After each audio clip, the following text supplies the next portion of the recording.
Hey everybody, Eric here in the rose garden today. This is going to be a really short video because it's cold. I've gotten soft in my move to the south. Temperatures right now in the low 50s. Up in northern New York, where I lived for a good part of my life, 50-degree weather in the spring would be a heat wave. You'd have your shorts on. So things have changed since moving down south. 50s feel kind of chilly. So this is going to be a quick video. We did get some rain last night. In the previous video, we mentioned putting down that pre-emergent. It required at least a ½ inch of rainfall. The forecast was up to an inch, and we almost got that. I mentioned this in prior videos, the importance of having a rain gauge in your garden. That's just under 7/10 of an inch, so almost 3/4 of an inch of rain here last night. It's important because some folks down the road had over an inch, and the radar estimated a ½ of an inch. So that would kind of get you in the ballpark of knowing what probably happened in your area. But having a rain gauge really confirms how much fell, and that'll cut back on your watering for times that you don't need to water. Roses are looking pretty good.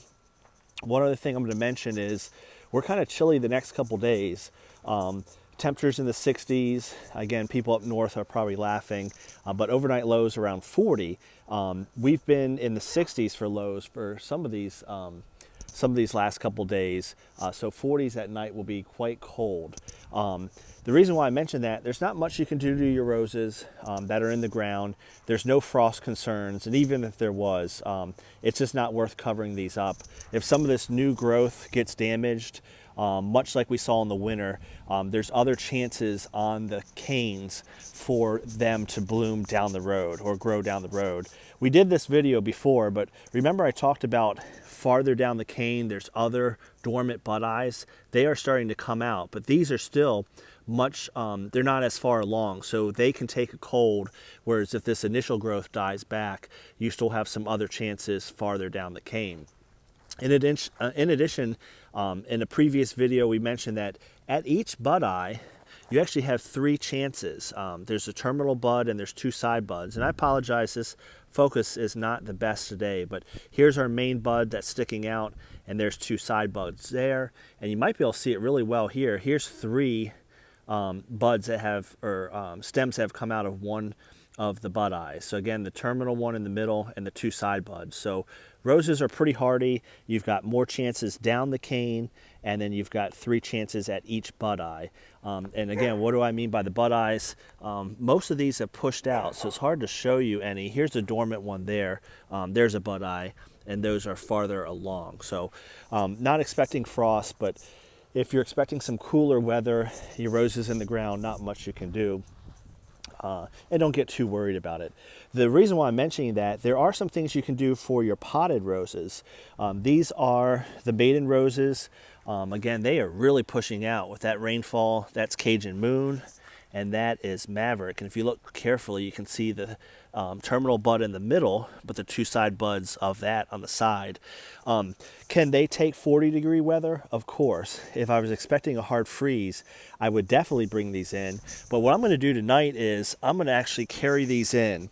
And I'm curious, do you do that in your garden? The reason why I'm going to do it, temperatures in the low 40s aren't going to hurt these plants at all.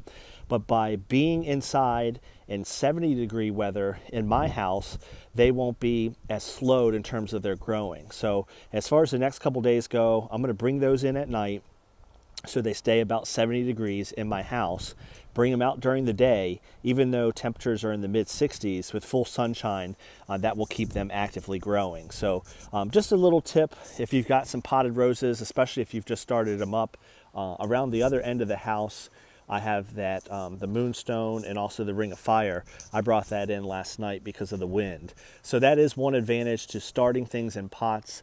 You definitely have to start the maidens in pots, but if you start any of these mail order roses you get, bare root, and you start them off in pots, the big advantage is if there's any colder weather, you can really baby your roses.